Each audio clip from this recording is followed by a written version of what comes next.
Namaste, angels. Thank you for joining, liking, sharing, and subscribing. This is the weekly general reading for the period of Sunday, October 20th through Saturday to come, October 26th. A couple things to talk about. In the general reading, I do like to go over some history and other things that may impact what I refer to as divine beings, and that is the illumined and other elect ones of the scriptures and the prophecies, which some of you may refer to as twin flames. I don't refer to it as twin flames. I don't identify as a twin flame myself because it's sort of come to be a catch-all that includes like any and all beings. Some of y'all forget that angels come in bad too. They come in dark. And yeah, not everybody that calls himself a twin flame is actually an elect one or an illumined one. So I very early on separated myself from that, despite the fact that I want to reach those of you who are genuinely twin flames. So let's get into some of that stuff. History and what's going on with the celestial system, maybe our direct element or zodiac that may affect some of the things or impact some of the things that we experience this week. So I'll just mention, I'm doing this reading, it's a little bit early. I'm doing it on early Thursday afternoon, the October 17th. And well, first of all, I just had a moment to do it, but also Mercury has entered shadow. I've been experiencing some delays, so I'm like, wow, I have this time, and have been moved to do it. The motivation and my guides like buzzing in my ear and stuff let me get up here and do it. So today at 1:44, which is not 1:44 yet. Like I said, I'm doing this. I'm sorry, 1:44 a.m. So this has occurred already. Jupiter was semi-sextile Pluto. So we may see, just because of that, even though it's not into next week, a lot of Jupiter and or Sagittarius energy or Scorpio and Pluto. Now we're definitely going to see the Scorpio and Pluto because this week the Sun enters Scorpio. And I'm going to talk a little bit about that day that it happens. October 23rd, the first day of the sign of Scorpio sun signs celebrating birthdays as of the 23rd. And the 23rd is actually a pretty interesting day, so we'll talk about that. And all right, so I'll come back to the celestial calendar in that case. Well, you know what? There's really no need, because the only thing that I'm going to talk about on the celestial calendar this week is the fact that at 1:20 p.m. the Sun enters Scorpio. So we'll move on from that. There is nothing actually on the Christian calendar about which I'm going to talk. So I'm getting like some extra time to talk to you about these trivia, basically. Those of you who are familiar with me and my channel know that I can be like a wealth of, how they say, needless information. Like I just know a bunch of stuff about a bunch of stuff. And there's a reason for it. I mean, there's a reason why I was blessed with this gift. I'm going to share it with you guys in a moment. So on the 21st, which is Monday, we'll still be celebrating Sukkot, those of us who are and who have. Again, it began on the 13th and goes through the 22nd. But the last 2 days of Sukkot, or one day if you're in Israel itself, represent something, a holiday called Shemini Atzeret, also known as Simchat Torah. So let's go to www.shabbat.org to find out what Simchat Torah is, or Shemini Atzeret. And that's actually the title of this article here. What is Shemini Atzeret, or Simchat Torah? In short, it starts the evening of October 20th and concludes after nightfall October 22nd, at least this year, 2019. The holiday of Sukkot is followed by an independent holiday called Shemini Atzeret. In Israel, this is a one-day holiday. In the diaspora, it's a 2-day holiday, and the second day is known as Simchat Torah. This holiday is characterized by utterly unbridled joy which reaches its climax on Simchat Torah, when we celebrate the conclusion and the restart of the annual Torah reading cycle. So it's like a death and rebirth in one day. A very Scorpio energy, although this is the 20th through the 22nd, and the sun doesn't actually enter Scorpio until the 23rd this year. However, Venus is there, Mercury is there, so there is activity. These 2 days constitute a major holiday, Yom Tov. That's like a huge celebration, when most forms of work are prohibited. On the preceding nights, women and girls light candles, reciting the appropriate blessings, and we enjoy nightly and daily festive meals accompanied by kiddush. We don't go to work, drive, write, or switch on or off electric devices. We are permitted to cook and to carry outdoors, unless it is also Shabbat, which means the Sabbath. The first day, Shemini Atzeret, features the prayer for rain, officially commemorating the start of the Mediterranean or Israeli rainy season, and the Yizkor prayer, supplicating God to remember the souls of the departed. So it's like a Jewish All Souls Day, or at least that portion of the day. We no longer take the 4 kinds. I explained what the 4 kinds were last week, but they may talk about it again here. And we no longer mention Sukkot in the day's prayers. In the diaspora, however, we do still eat in the sukkah. That's the booth, or the little mobile tabernacle, but without reciting the blessing on it. The highlight of the second day, Simchat Torah, or the joy of the Torah, is the Hakafot, held on both the eve and the morning of Simchat Torah, in which we march and dance with the Torah scrolls around the reading table in the synagogue. In many synagogues, Hakafot are conducted also on the eve of Shemini Atzeret. On this joyous day, we conclude the Torah.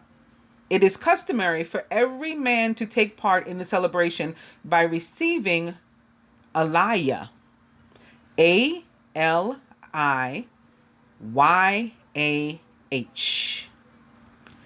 And some of you know that there was no J in the Hebrew alphabet back in the days of the Bible, so that some people therefore know, for example, that Jesus's name wasn't actually Jesus, and this Y was a replacement. So this is like an Elijah, but spelled with an A. I'm mentioning that because I'm going to tell you something else interesting in a moment. The children too receive an Elijah. After the final Aliyah of the Torah, we immediately begin a new cycle from the beginning of Genesis, from a second Torah scroll.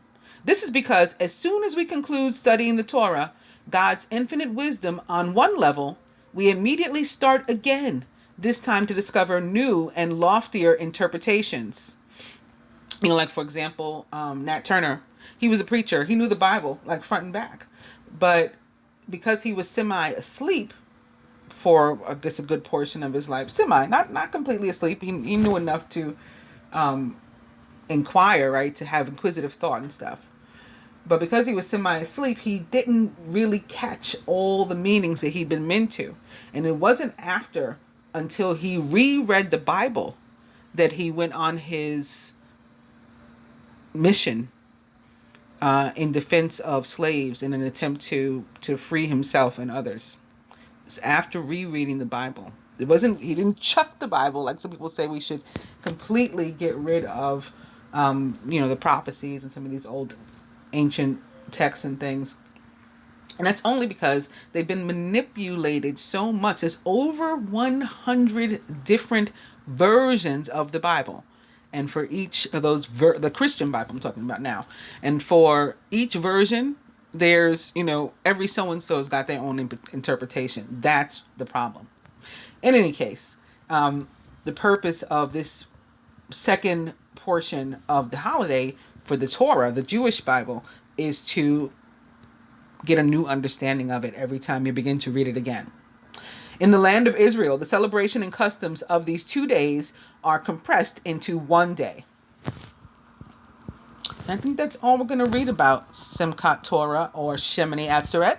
But of course, you guys who will continue to be interested are welcome to visit Chabad.org, www.chabad.org, or anywhere you'd like to get the information. So, 1023, the first day of Scorpio. By the way, happy birthday to the remaining third deacon Libras and those first deacon Scorpios that will be celebrating this week.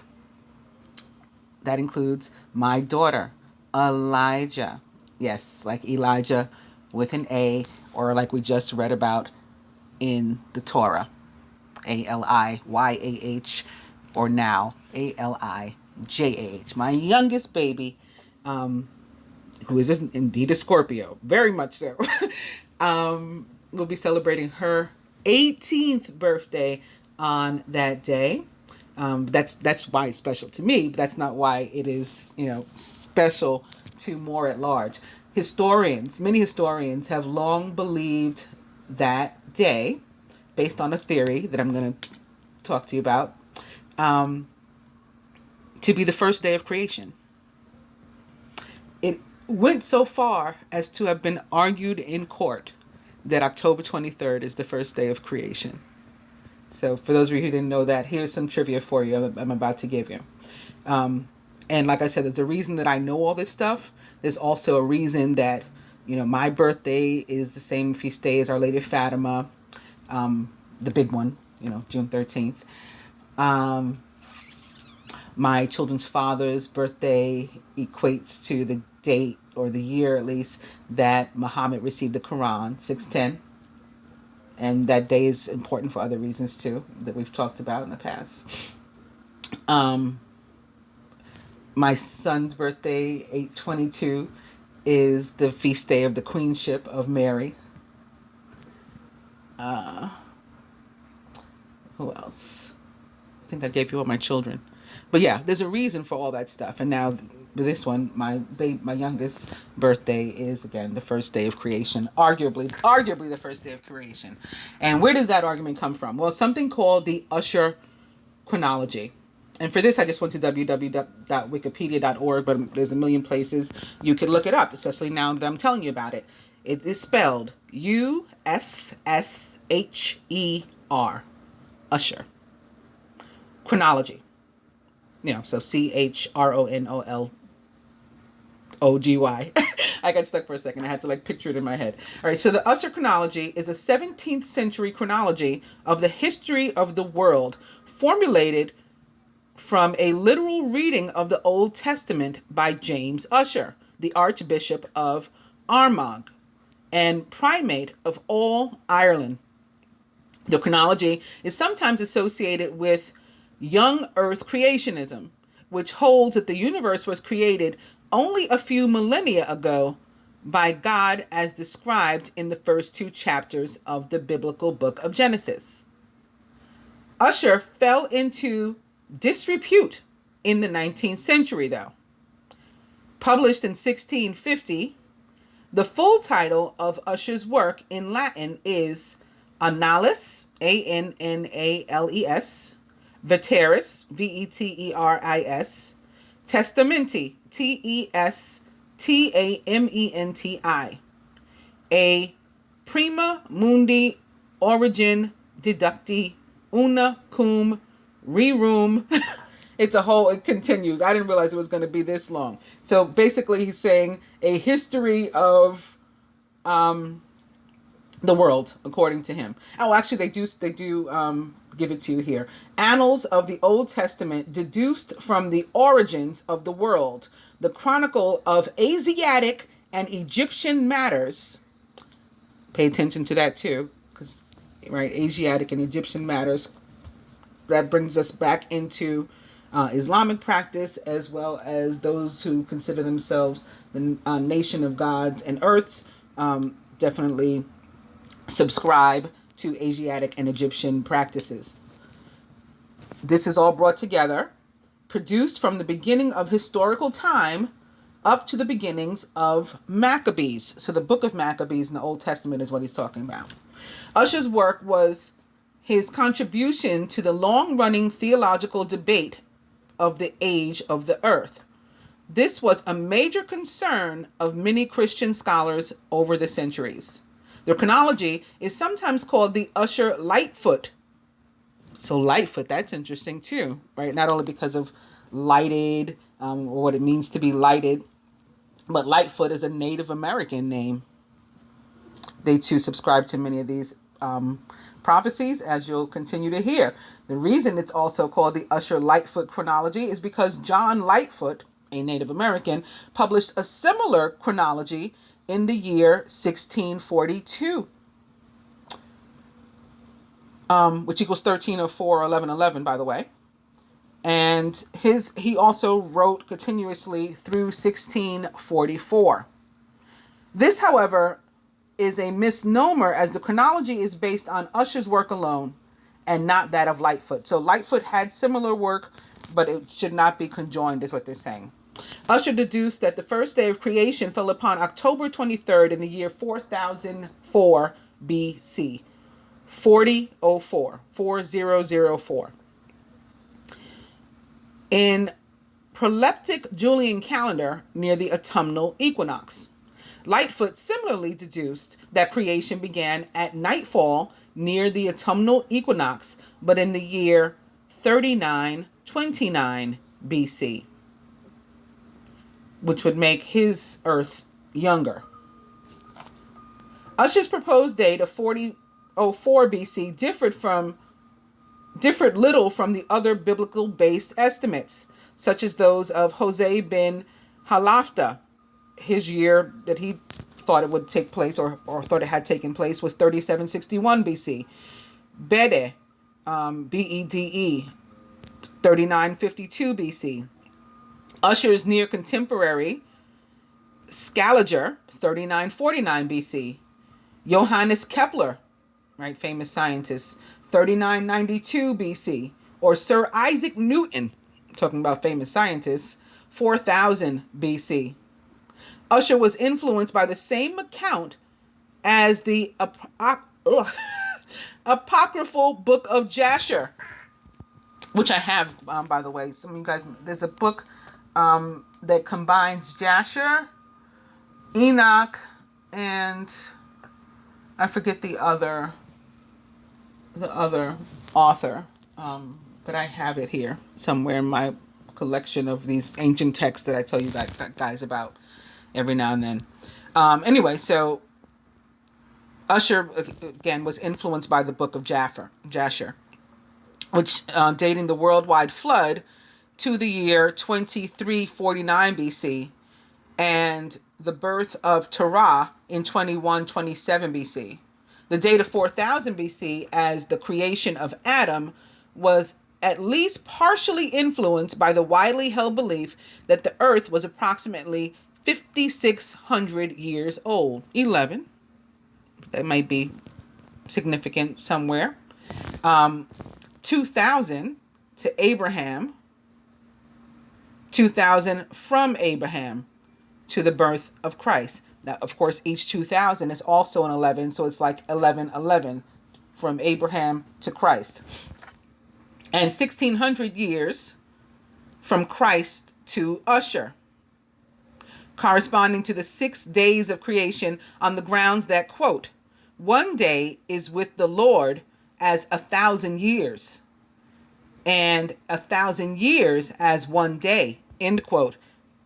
Peter 2, the book of, second book of Peter, verse 3:8. This tradition was believed to indicate that Jesus would return in the year 2000 AD. So during this millennium, more than 6,000 years after 4004 BC. Modern proponents of this interpretation hold that the creation date of 4004 BC could be inaccurate, it goes on to talk about more, but I just thought that you guys would find that interesting to learn this little tidbit, and perhaps why, since around the year 2000, there have been these major awakenings that do seem to be aligning with some of these theories. And again, these theories weren't just thrown out by what we would consider dummies. You know, we've got some pretty notable scientists on this list that subscribed to this in history. So I hope you guys learned something from and or with me today on that note. Now we can get to the reading. I'm not even sure I made it clear the irony I was trying to point out. I think I just did that in my head. My overall punchline, which is kind of late now, was that 1023 is supposed to be the beginning, so it's the start, and in alignment with Simchat Torah, marking the ending of, or the completion of our readings of the Torah for throughout the year, and the beginning being the following day, the 23rd, that we start again with the Torah. So again, this week we end on those, we celebrate Simchat Torah the 20th through the 22nd. The 22nd marks the ending. 23rd, we begin reading the Torah again, fresh and new, for new interpretations. And that is also the first day that we have said to have began, period, by many. So that's the irony in that. I apologize for coming late with the punchline. I know it makes it, it might make it less effective. In any case, going to the dice, beginning with email. Eat cake. Weekend away.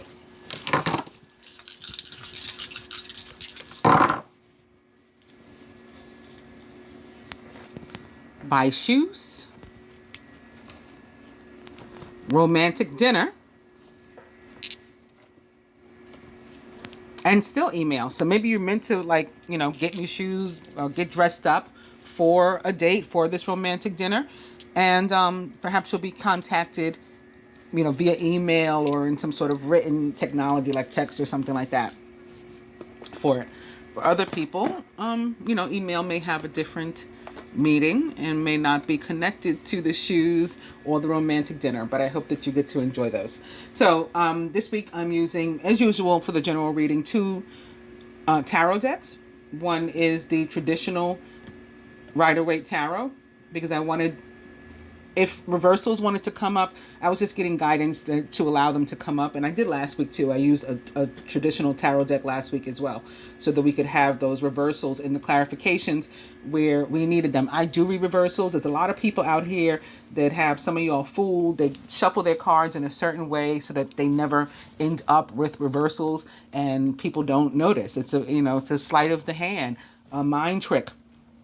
And, you know, so they're not giving you necessarily accurate messages. Some of them are just reading cards the way they've learned to read cards, and it has nothing to do with intuition or being psychic or being capable of reading them regardless of how they come out.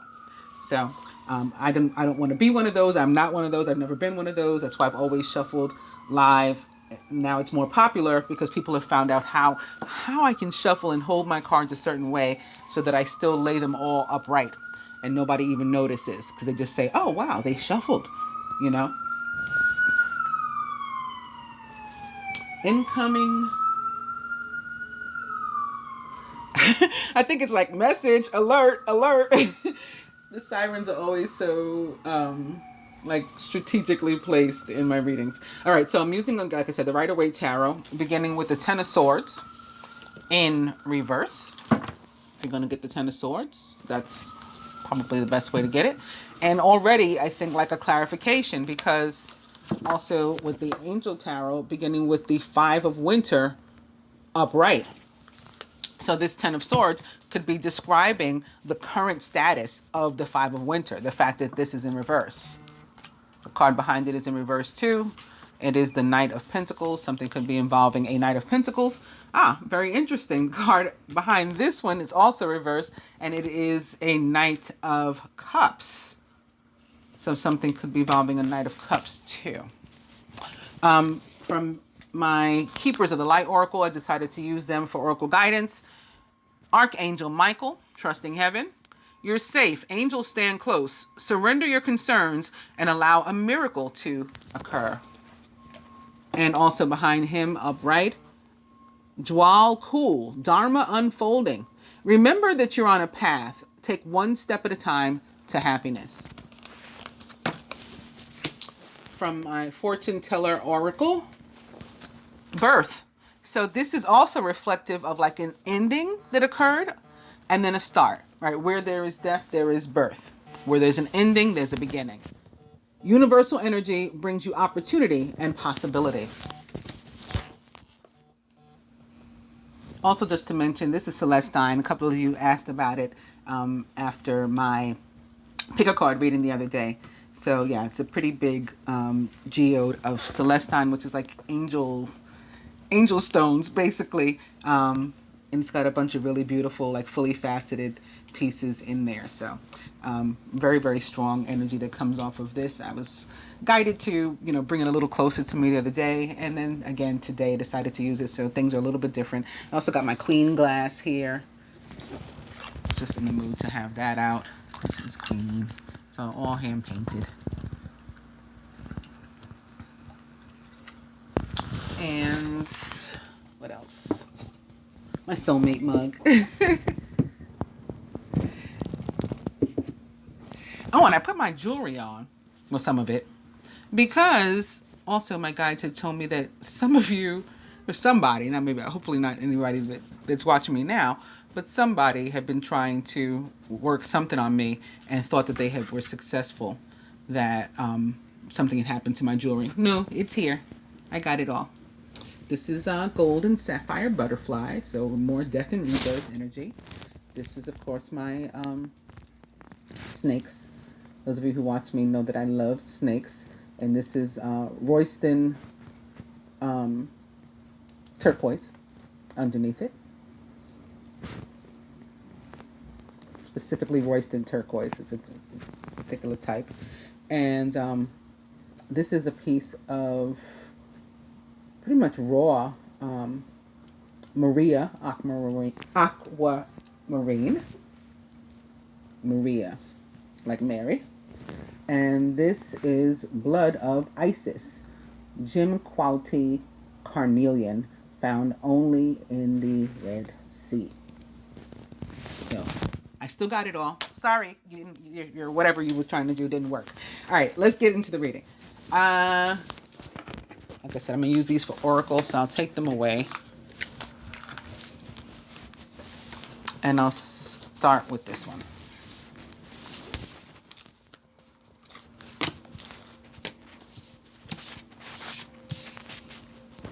Now this deck doesn't have any reversals.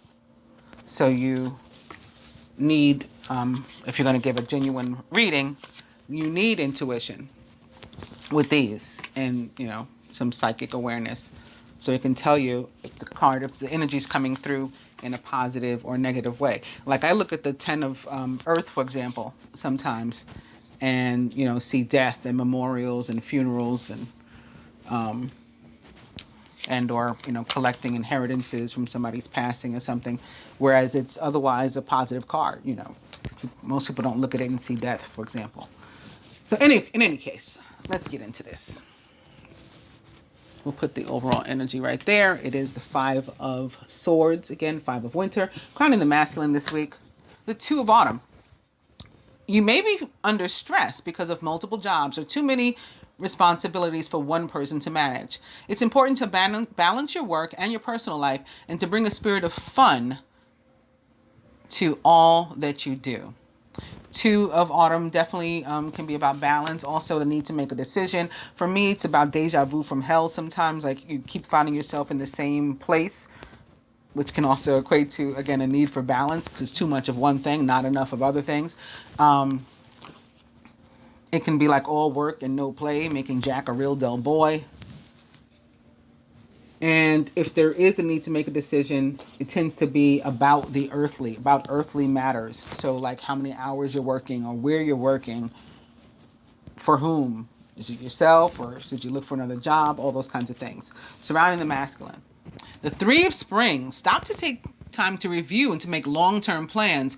Capitalize upon your past successes. It's appropriate to pat yourself on the back for all of your accomplishments, but you may also need patience for the next phase to play out. Three of Spring is about stuff that's on the horizon. It's, like part of the 4-step process involved in manifestation. We begin with 1, and it's an idea or a thought, and we keep it by holding faith over it when we get to number 2. 2 is all about faith. And then the 3 is when we begin to see the vision taking place, maybe even in a tangible way. We see it taking form. So it's on the horizon and we're almost there, just not quite yet. 3s in general also, of course, potentially representative of what I call a party of 3, perhaps even a love triangle, but does not have to be. It could just be like a third energy that is involved in what you're doing. And in this case, again, like thinking of earthly matters, and you got to make long-term plans. So you could be thinking about where or how you're going to live, work, where your kids are going to go to school, whether you're going to go back to school, like all those sort of things. Earthly matters. Masculine. Masculine subconscious. Major Arcana card 21. Another 3.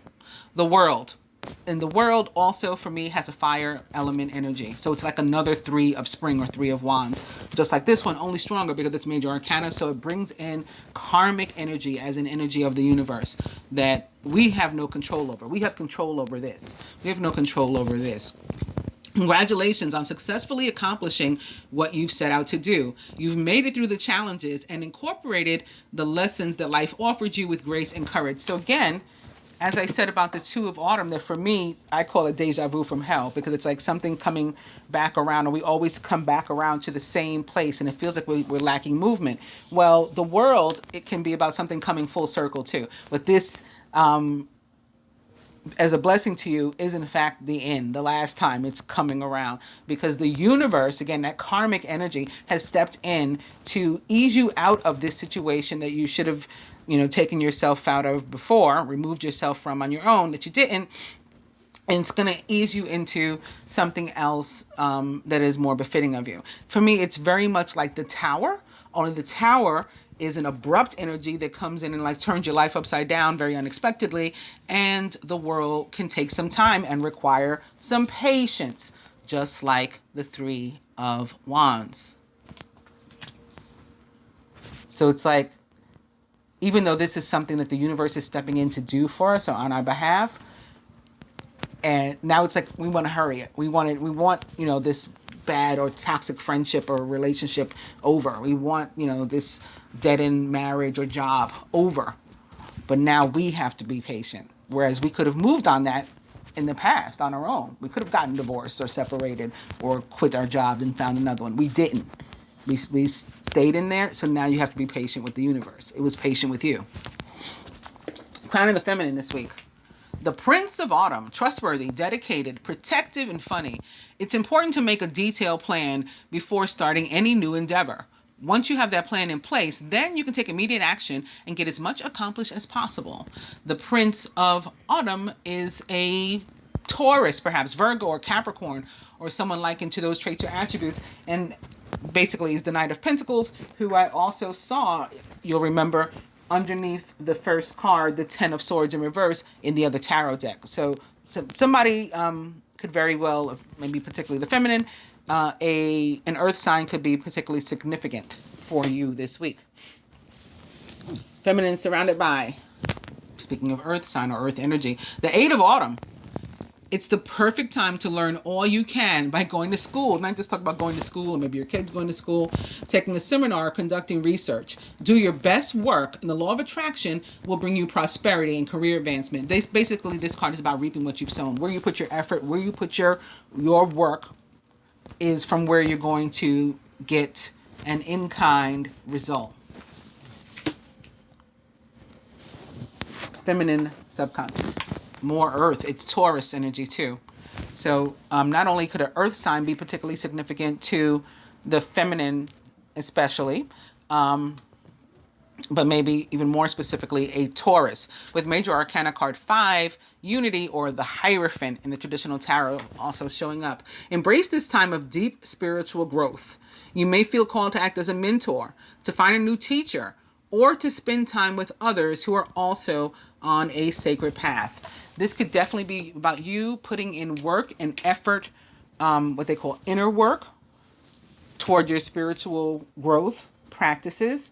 This can be you looking to someone else who is of a higher vibration than your own from which to learn, and not losing any like cocky attitude about you knowing everything and being able to do all this stuff yourself, and maybe seeking some guidance. And for me, the Hierophant is also about the people, places, and things with which we surround ourselves in general, making adjustments to those things and people, making sure that they either are sort of on par with us, they match our vibration, or again, their vibration is greater than our own, so that, from which we can learn something. This can also be about somebody actually going to school or learning something in life, right? The school of hard knocks, the school of experience. People say experience is the best teacher. Trying something new, putting your efforts out there in a new way after having made some sort of plan. Crowning. 9 of Winter, or 9 of Swords. Remember, the 10 of Swords in reverse crowns the other deck. Your worries and fears aren't real. They're fueled by focusing on the negative, which gives power to that of which you're afraid. Stop worrying, let go of fear, and everything will be okay. Right? This is saying basically you have the ability to reap what you've sown. So you have the ability to control the narrative, and you put a lot of work, positive energy towards something, that's what you're going to get. So then what's the worry for? At the root foundation, the 4 of Summer. So this is like a doubtful, pessimistic energy. Why should I try to go to school? Or why should I try to learn something new? Or, bother to work on myself? Or like nothing good ever comes of it. Nothing good ever happens for me.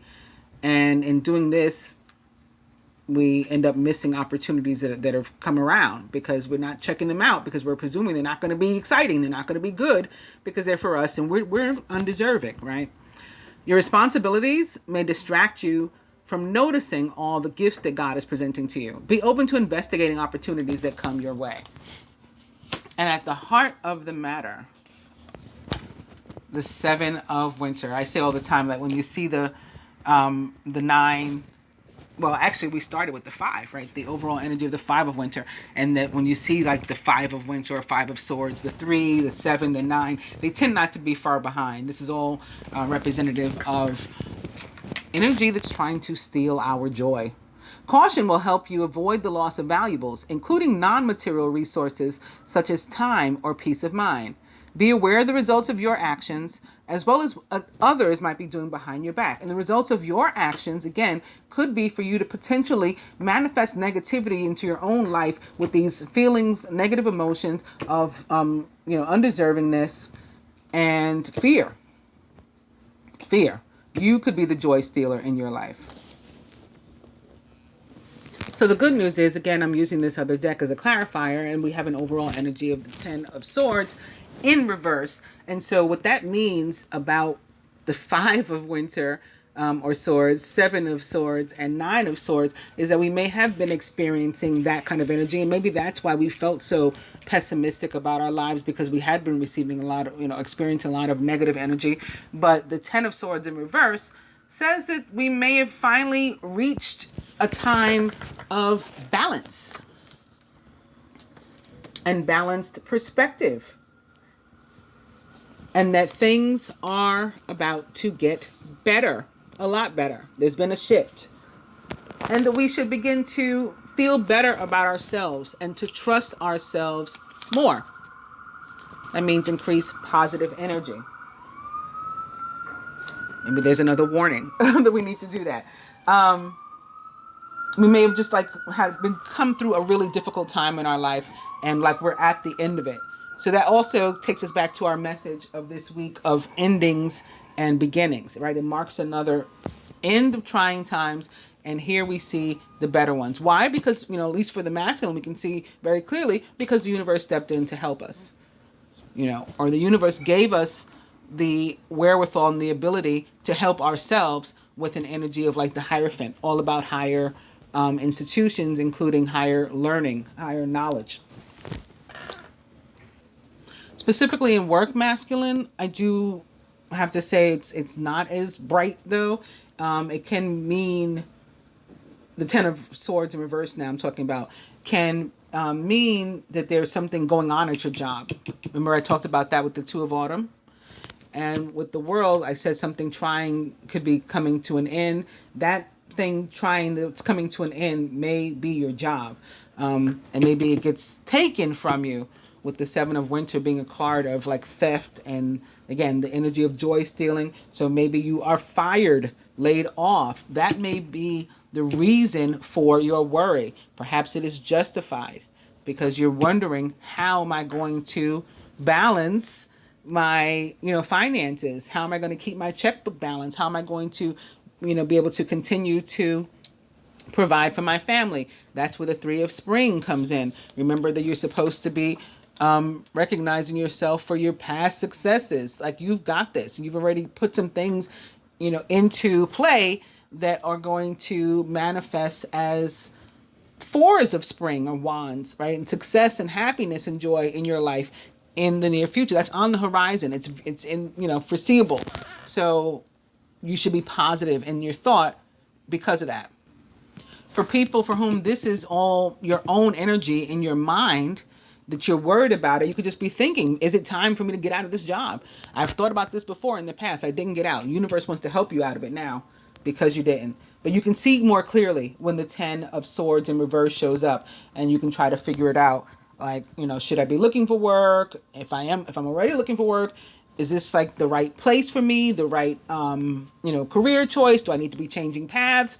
Maybe taking advantage of my past successes in other areas. Should I be parlaying those into jobs and maybe starting for myself?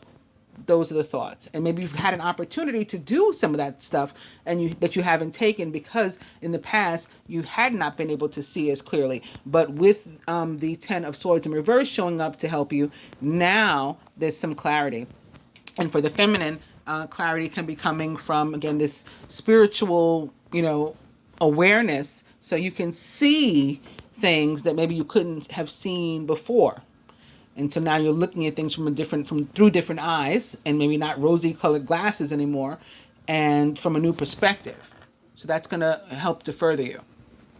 All of this stuff can relate to love and relationships for some of you too, especially since if we consider our past readings, like we've been leading up to this, especially in the part of the masculine, the side of the masculine. So if, you've decided recently to work on an existing relationship, right, to do what you got to do to maybe improve it, then the Ten of Swords is also a good omen, coupled with these other cards here. And with the Three of Spring, again, some patience being required. With the World, some patience being required. It's like, it's a good thing that you started to make those improvements, but it's not going to be enough. Like, more work is likely going to be required. And the thing that you have to remember most is that it takes two to make a thing go right, as they say in these relationships. So one person is not going to be able to carry the burden. And if that's what's happening, then it's probably something that's going to be better left alone in a relationship that's not going to work. If you're looking for love, you're single, you're looking for a relationship, and you may be ready for something long term, considering again the Three of Spring or Wands. Also, this is about long term plans, but in consideration of the other cards, the Two of Autumn, and again the Ten of Swords in reverse, you may be thinking you're ready for that, but perhaps you're not, and you should put a little bit more thought into it. So that's going to be the patience part. It's going to require more thought before you figure out, should I do this or should I not? And, you don't have to live by society's rules. If they say, how long are you going to be single? That happens, I think, more so with the feminine or with females. And we don't have that energy. Like, we are in a lot more control. I don't want to say a lot more control, because we're all in control of our destiny, right? But in terms of these energies, the feminine can more easily control her situation than the masculine can, because again, there's energy that's beyond his control involved. There's karmic energy involved at play. But he can he doesn't have to live with this sort of, how long you're going to be single, you're going to be a bachelor forever, and you should be in a long or how long you're going to be a player or whatever it is, and dating multiple women. You should be married and starting a family. Like, yeah, all those things are awesome, but if you're not ready, and if you've tried to convince yourself that you're ready for somebody else, then these cards show up again, coupled with the Ten of Swords in reverse, our overall energy from the other deck, to say, maybe not so much.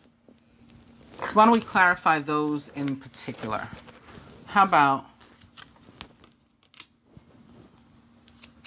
all of these in the center that affect everybody?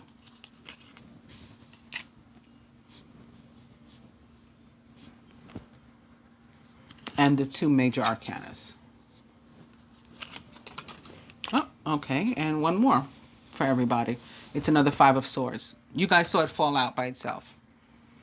Another Five of Swords upright. So this is marking the same conflicts with which or conflicting energy with which we're dealing on this. Again, it can potentially be all in our own mind. We are conflicted. Doesn't mean that we're necessarily involved in conflict with another person. All right, I'll put these here. And now clarifying the Nine of Swords. We have the Ace of Pentacles upright. So again, the worry is needless. There's all kinds of new blessings showing up for both the masculine and the feminine. Even in work and finance is masculine. So if you are looking for a new job, for example, or even if you God forbid, you lose your job, there's something like almost immediately there for you, and no need for worry.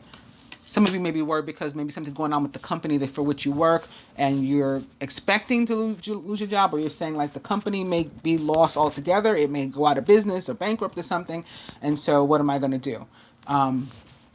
And so, yeah, there's something out there for you. You may want to go ahead and toss your resume out, into the world. And you might want to consider a different avenue, some other talent or something that you have, and go into a career in that area. Or do some moonlighting, continue to work at your place, but also maybe start something of your own that is abundance that you can create for yourself. Threes are also about creativity. And remember, this week, the first day of creation, falling into this week, I think that's a very heavy energy of creativity and creation in our individual lives too. Atop the Four of Summer, Page of Wands upright. So again, this is new opportunity coming your way. The Four of Summer of Cups is about missing out on opportunities because we don't look into them deep enough, typically because we don't feel deserving enough, or they don't excite us for whatever reason. We're like unimpressed. But a lot of times that's more so about us than it is about the opportunity itself. The Page of Wands upright shows up to say that this is a positive opportunity, something about which you can and should be passionate. If it's an actual person in your life that's going to bring in an energy, which it can be as a court card, this is a Sagittarius, Aries, or Leo, or someone likened to those traits or attributes. Very passionate and fiery and strong, willed and minded, and sort of like not to be pushed around. Sagittarians, to me, which this card would most closely connect to as the page. Like the pages for me tend to represent the mutable signs, the more youthful, younger. Sagittarius is, in particular, extremely creative. They typically have some sort of a creative outlet, music, they make stuff, artists, they paint, they draw, they sew, whatever. They're into fashion, all these different things. Clarifying the world, major arcana card, the world, is the Four of Pentacles in reverse. I've got interesting thoughts on the Four of Pentacles that I've been sharing quite a bit lately. This card's been coming out no matter what deck I use, like a lot. So, yeah, we'll share that in a second. Let's see what the feminines is. Okay, atop the Hierophant is the King of Swords. Upright. So another character joins the party. He is an Aquarius, a Libra, or Gemini, or someone likened to those traits or attributes. He may be a judge or a lawyer or some other kind of professional also.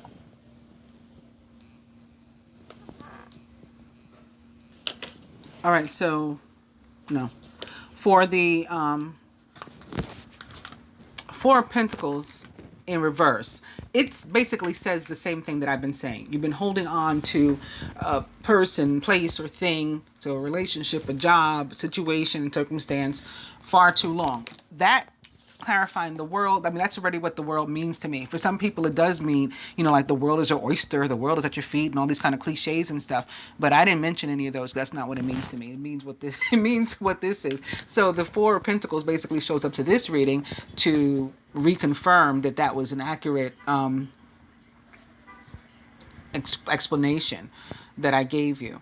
And with this Four of Pentacles in reverse, like you have sort of, not only have you been fighting it, but this shows up to say that you are more ready to maybe release some of these things, or more acknowledging or accepting that you've been holding on to something. So you might be more apt to more quickly all of a sudden move past this situation than you had been in the past, like you were really, really fighting it. So yeah, this comes up to support that. So again, with this now, like I said, the way that I describe the Four of Pentacles in general, when it's upright, isn't necessarily like other people do either. To me, this is a card. Yes, it can be about holding on to something too tightly. It could be very well be money or your emotions, yourself, your relationships, or the opposite, like giving too much of yourself, spending too much money, and things like that. But for me, it's about like, when you're when you have a job that you really don't like the job. So that takes me into some of the things I talked about already with the masculine. You have a job that you don't really like. It's not your creative outlet. It doesn't give you any type of fulfillment or whatever. You don't like the people. You don't like the place. They don't like you. Everybody's miserable. But it pays the bills. Pays the bills. So that's why you're there. And maybe that's why you've held on to it.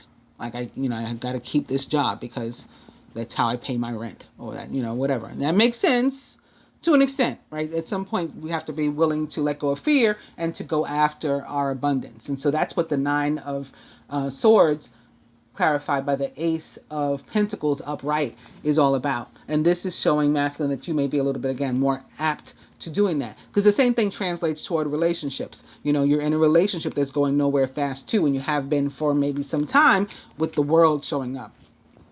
And it's just like, but we split the bills, or they serve some sort of purpose. They babysit the kid, so how am I going to do that by myself? How am I going to raise our child by myself, or my child, or whatever it is?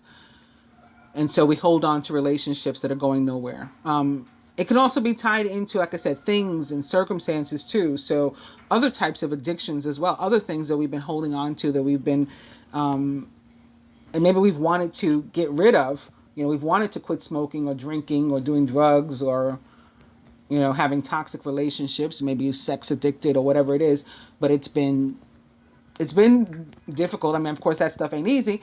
But we also haven't been as willing. We didn't give it our all. We didn't put the effort and the work in. But now with the King of Swords showing up, for example, upright for the feminine, now she too more willing to cut away at those relationships, circumstances, people, places, and things in our life that don't work. And again, it may be to even legally separate or divorce from someone or something, with the King of Swords showing up. There may be, for some, as it relates to love, looking at this, a feminine, perhaps, and maybe she's kind of heavily masculine, at least her in her higher self, or her in her head. She may be the King of Swords, and maybe again a direct air sign, Gemini,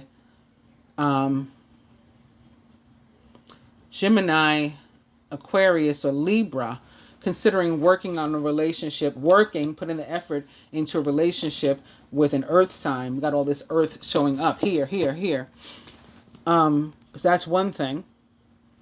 Or again, from what, to cut herself off because it no longer aligns with her vibration, and she's elevated to a new place. You know, she's like judge and jury here, while also diplomatic as the King of Swords, fair, reasonable. So now that I'm reasonable and clear-minded, I can see my way out of this situation, or I can see my way towards it if I've decided it's something good for me. At the heart of the matter, atop the Seven of Winter or Swords. Ooh, okay, wow. So that says it. That on that note, yeah, everything I just said is further clarified. The Devil upright partnered with the Seven of Winter, and especially in consideration of these other cards, can definitely be about wanting to like sever ties with a toxic situation, circumstance, relationship, or other addiction or something, substance abuse or something like that. It can also be about, especially with, again, I just talked about the King of Swords for the feminine, and how he's fair and diplomatic, and likes to cut straight through to the truth with this sword. Can also be about somebody who is a liar, maybe specifically a Capricorn. You're gonna have to call them on their BS, right? That's when they're going to come correct and for real. And it could be with regard to a relationship. Maybe there's been some lying or whatever, and you have to get to the truth of the matter before you can move forward or apart. And so that's what you're going to be wanting to do with the Devil. Again, masculine for you, whether this is a relationship, a job, or whatever. Same thing for you. You are more willing now to sort of cut the crap and get out of, cut these chains that the Devil has had on you, and move toward something more positive for yourself. So we'll get some further advice from here too. Look at that. All right, so what just fell away is the Knight of Cups now. So the Knight of Cups can be about somebody who is returning to your life, somebody who's returning to your life. It doesn't necessarily have to be romantic, but it often absolutely is romantic. I'm going to say first and foremost, this person is a Scorpio, because again, the Sun enters Scorpio this week. But they can also be a Pisces or Cancer, or not a water sign at all, someone likened to those traits or attributes. But I'm also going to point out that in the beginning of the reading, when I picked up the Ten of Swords, for example, there was a Knight of Pentacles or Autumn underneath it. Oh, Wands. Wait a minute. I've been saying Pentacles this whole time. All right, so that was wrong, but I thought it was a Knight of Pentacles, and that's why I was like, oh, there's a Knight of Pentacles here. So this is interesting. This is another character or another energy that comes in, again, to help to further us along. The Queen of Wands wants to help you to do better. So wants to give you energy to move out of a job, or to help you at your job out of a trying situation or something. The Knight of Wands is somebody who often swoops in and then swoops out, or he comes in with a lot of strong energy, very fiery and passionate, handles the situation, and then that energy may dissipate if he remains in your life. But that could be somebody who is returning to your life, maybe specifically a fire sign, to help you, motivate you, get you through some of this stuff. A Leo, Sagittarius, or Aries, like the Page of Wands. So we are still staying in the same themes and the same energies. I just thought that it was a Knight of Autumn that was underneath here. But my other point was going to be, or why I was mentioning that, is that underneath the other deck, is a Knight of Cups. That one is correct. The Prince of Summer, romantic, flirtatious, introspective, and enchanting. A deeply emotional and probably romantic experience will sweep you off your feet. Things can move very quickly during such whirlwind encounters, so stay balanced and make decisions with both your heart and your intellect. Again, this person may be somebody who was in your life already. Doesn't mean you were romantically involved before. Doesn't mean you're going to be romantically involved this time. But that is very, very likely, being that it's the Knight of Cups. Somebody is returning. That can also be, again, what the Seven of Swords is about. It can be about somebody coming back into your life, especially coupled with some of these other cards. Person maybe specifically a Capricorn with all of this earth that's showing up. Or again, a Taurus is extremely likely. A Sagittarius is extremely likely. And a Scorpio or other water sign is extremely likely. But of course, it can be anybody. But just to give you an idea of who might be returning, and maybe somebody with whom you had, conflict, maybe even separation, and you're going to fix that this time. So I had picked these up because I wanted to give advice from here. So here's one from, oops, I turned them upside. They belong this way. So this card should be this way. One for the masculine, one for the feminine.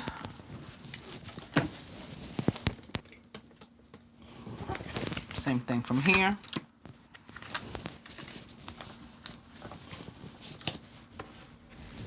And from our two oracle decks, again, the fortune teller deck with an overall energy of birth for everyone. Universal energy brings you opportunity and possibility.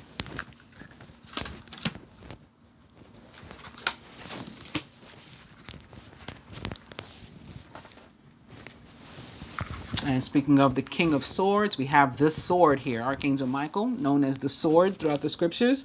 Trusting heaven. You are safe. Angels are close. Surrender your concerns, right? Let go of the worry. And allow a miracle to happen. So get rid of the Nine of Swords and allow an Ace of Pentacles to come through.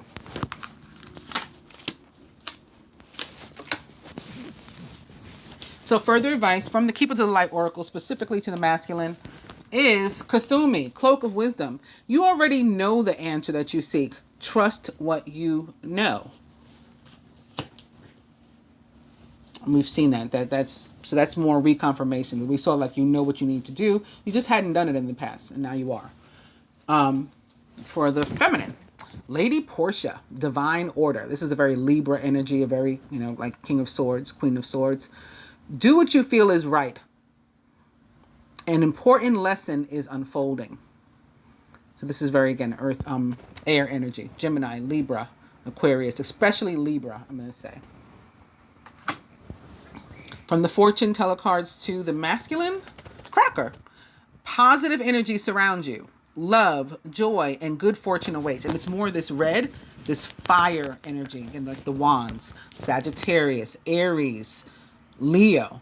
Energy that's coming through to help you. Maybe specifically Jupiter, the ruler of Sagittarius, as I mentioned earlier in the reading.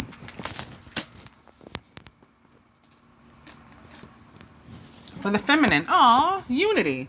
A time of divine understanding, renewal, peace, and hope. You radiate and attract great love. So again, I just felt like for the feminine that something may be romantic. We may be trying to restore a relationship with somebody. And again, somebody may return to our life. Again, most specifically, an air sign, a water sign, or a fire sign. Well, actually, we have all the elements. And an earth sign. But most specifically, a Capricorn, a Taurus, a Scorpio, or Sagittarius. From the animal tarot to the masculine, more fire and more help from the universe to you. The Eight of Spring. You've been presented with many wonderful opportunities all at once. While this may feel very stressful, remember to be grateful for the blessings that heaven sends you. Eight of Spring is also about communication that you may be receiving or putting out there. Maybe that's from where the email comes that can result in a romantic dinner. To the feminine from the Animal Tarot, it is more Jupiter and Sagittarius and fire, more another page of wands, energetic, outgoing, optimistic, and creative. Creative opportunities that you feel passionate about are fluttering your way. Personal growth and broadened horizons will spark fresh and original ideas.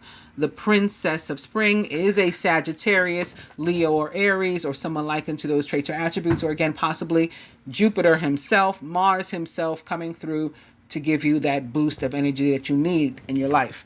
And lastly, from the Rider-Waite, it's another Eight of Wands masculine. So it's communication that's coming to you or going out from you may be delayed. And it can even involve like a package or something, even like you ordered something, it's late, like where is it? Or I put in an application for that job, I haven't heard from them yet. Maybe that's why you're getting nervous, like what's taking them so long to answer me? Or I contacted that woman or man and I haven't heard from them. I poured my heart out and they didn't say nothing.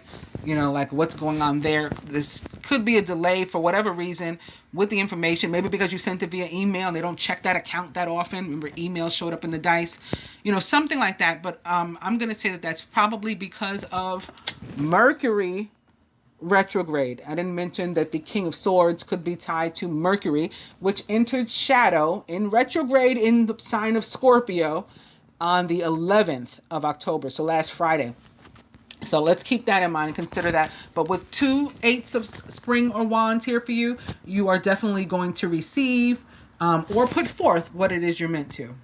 So again, just might be a little bit delayed. And lastly, for the feminine from the Rider-Waite, I knew I felt love for y'all, for us, or partnership, not necessarily love, because this is the general reading. It can be platonic partnership too, even mending fences with a family member or a business partner or something. But definitely, again, with 2 Knights of Cups showing up and just what I was feeling, and the Sagittarius energy too, which is like Cupid is a Sagittarius. I definitely did, sense and feel and see love coming the way of some too, but we'll get more into love on the love reading. Thanks again for joining me here for the general reading, for liking, sharing, and subscribing to the channel, for checking out my Social 6 page. The details are in the box. And the other services that I offer, private readings and energy healing. Definitely, please hit the subscribe button and the bell and the like button. I have so much craziness continuing to go on with my channel that they can't figure out like why people don't get their notifications. I heard from so many of you specifically with the moon reading, which is very good if I don't say so myself, that they were not notified. I have something like, for example, like 7,000 views with like 500 likes on my Virgo bi-weekly reading. The bi-weeklies are coming up soon again, by the way, too. Monday they'll be out. And then like on the Gemini reading, for example, I'm just throwing one out there. Let's say like 7,000 on one hand and 70 on the other, because people are not being notified that it was done, that it's available to them. So definitely please do as much as you can. And I'll do as much as I can to make sure that you guys are notified and you know when I make a new video. Thanks again. Namaste.